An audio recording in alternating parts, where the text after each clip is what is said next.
अभी आपको बराह रास्त लिए चलेंगे। पीसीबी के नए चीफ सिलेक्टर मोहम्मद वसीम जनूबी अफ्रीका के लिए दौरा पाकिस्तान के टेस्ट स्क्वाड का ऐलान कर रहे हैं। उसको हमने रिव्यू किया, उसके अंदर चीज़ें आइडेंटिफाई करने की कोशिश की कि कौन से ऐसे मिसिंग लिंक्स हैं, कौन से ऐसे गैप्स हैं कि जहाँ पे हमें इम्प्रूवमेंट की ज़रूरत है। तो इस बारे में जो हमारी सिलेक्शन कमेटी है उनके साथ मेरी 12 मीटिंग्स हुई। उसके बाद जब टेस्ट टीम वापस आई तो हमारे हेड कोच थे, कैप्टन थे, बाकी कोचिंग स्टाफ था, उनसे भी इनपुट लिया गया। तो सबसे कंसल्टेशन करने के बाद हम सिलेक्शन की जानिब बढ़े हैं।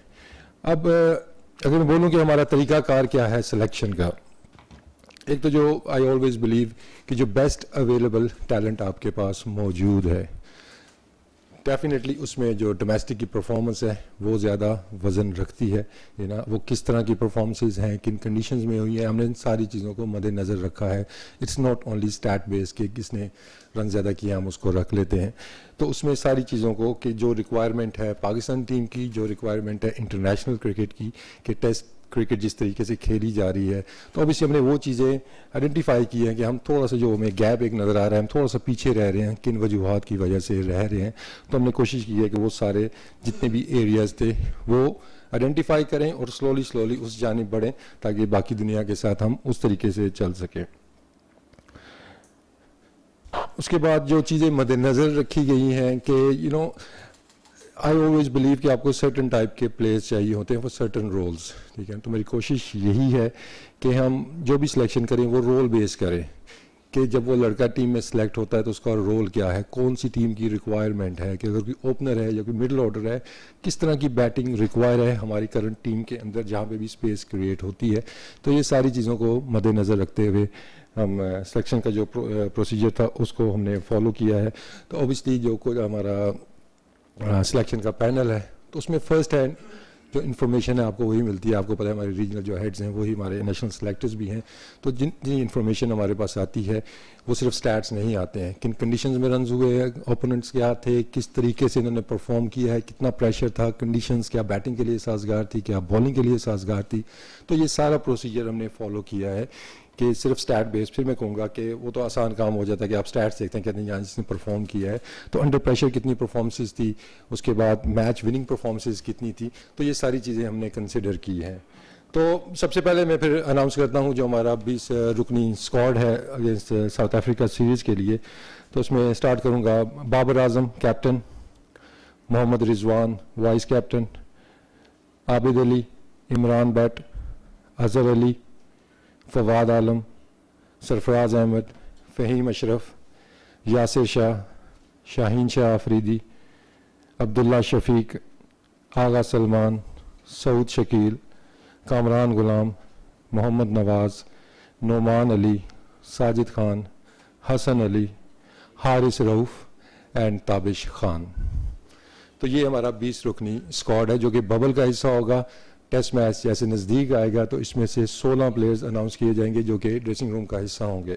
लेकिन हाँ, बाबर आजम, मोहम्मद रिजवान, आबिद अली, इमरान बट, अजहर अली, फवाद आलम, सरफराज अहमद, फ़हीम अशरफ, यासिर शाह, शाहीन शाह आफरीदी, अब्दुल्ला शफीक, आगा सलमान, सऊद शकील, कामरान गुलाम, मोहम्मद नवाज़, नोमान अली, साजिद खान, हसन अली, हारिस रऊफ़ एंड ताबिश खान। इस पे आपके सामने लिस्ट है कि जो प्लेयर्स इंक्लूड हुए हैं और कुछ प्लेयर जो एक्सक्लूड हुए हैं, जो लास्ट हमारी टेस्ट टीम थी न्यूजीलैंड से जो वापस आए हैं। तो I will quickly jump on to the players जो कि टीम का हिस्सा नहीं बन सके हैं। अगर मैं स्टार्ट करता हूँ शान मसूद से, ऑब्वियसली इनके पास में परफॉर्मेंसेज रही हैं, बैक टू बैक इन्होंने 100 किए थे, लेकिन current Procore is broken into tribes, so I'm a part of the larger infrastructure tribe.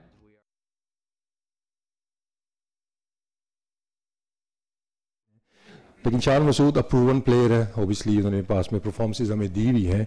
तो एक चीज़ मैं साथ साथ ये भी मेंशन करता चलूँ कि जितने भी हमारे प्लेयर्स जो टीम का स्क्वाड का हिस्सा नहीं है, हम उनके लिए फॉलो अप प्लान्स बना रहे हैं कि उन्होंने इसके बाद करना क्या है।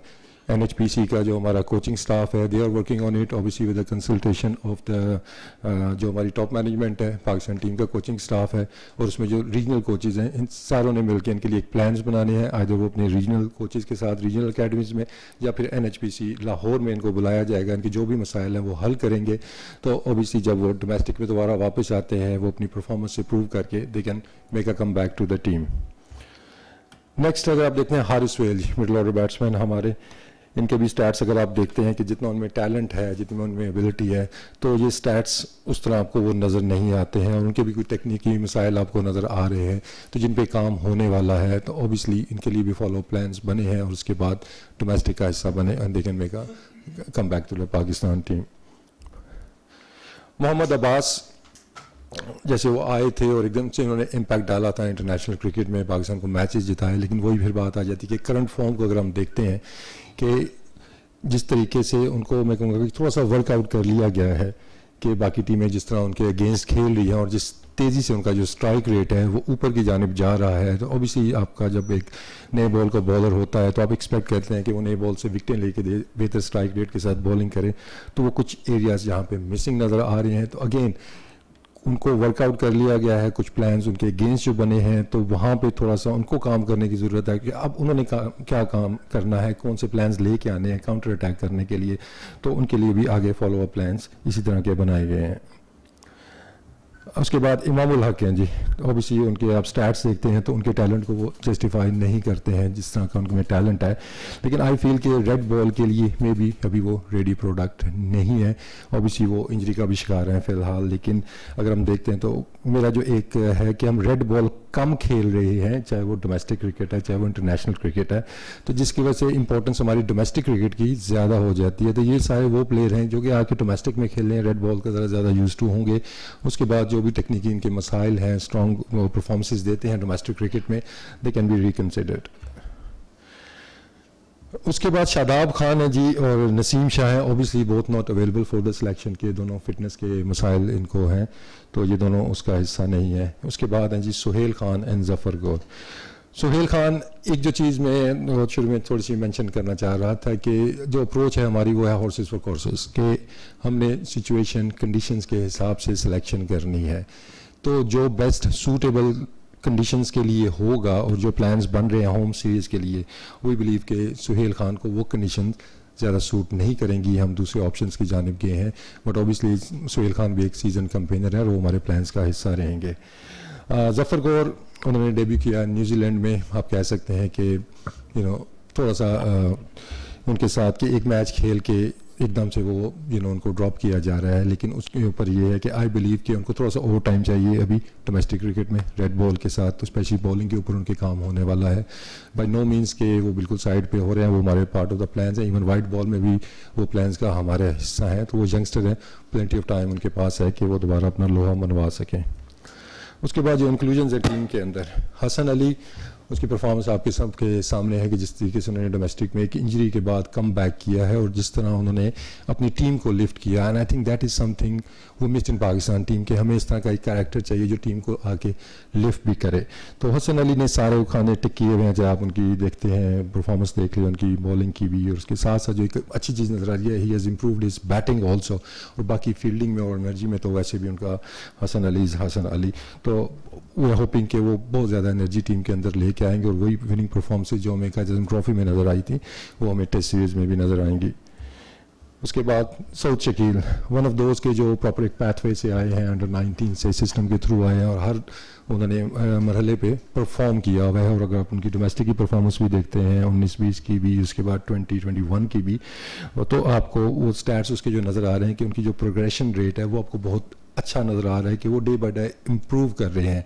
और जैसे मैंने पहले बात की थी कि हमने चीज़ें फिगर आउट करनी है कि हमने किस स्टाइल की क्रिकेट खेलनी है, किस ब्रांड की क्रिकेट खेलनी है, ऑब्वियसली उस पर हमारा एक नेशनल फ्रेमवर्क भी बन रहा है। तो अगर हम देखते हैं तो जो मॉडर्न क्रिकेट आप कहते हैं ना कि थोड़ा सा हमने बैट्समैनों को बेहतर स्ट्राइक रेट से खेलना है, तो Saud is one of those कि वो वैल्यू ऐड करेगा उस सेंस में भी।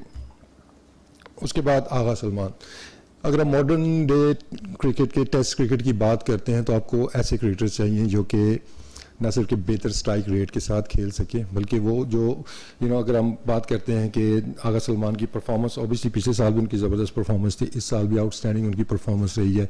उनका जो प्लस पॉइंट है कि वो साथ में थोड़ी बॉलिंग भी कर लेते हैं, ऑफ स्पिन बॉलिंग भी कर लेते हैं। तो हमें इस तरह के आगे चल के क्रिकेटर्स ज़्यादा उनकी रिक्वायरमेंट है। सऊद को भी प्लस पॉइंट यही जाता है कि he can ball left arm spin part time अगर ज़रूरत पड़ती है। तो आगा सलमान के भी स्टैट आपके सामने हैं। डोमेस्टिक में आपने देखा होगा कि जिस तरीके की वो क्रिकेट खेलते हैं कि आप वो स्कोर बोर्ड चलाना उनको आता है, टेल एंडर के साथ बड़ी ज़बरदस्त वो बैटिंग करते हैं। तो इज़ वन ऑफ दोस्त के हमें आगे चल के इस तरह के प्लेयर्स की और ज़्यादा ज़रूरत होगी।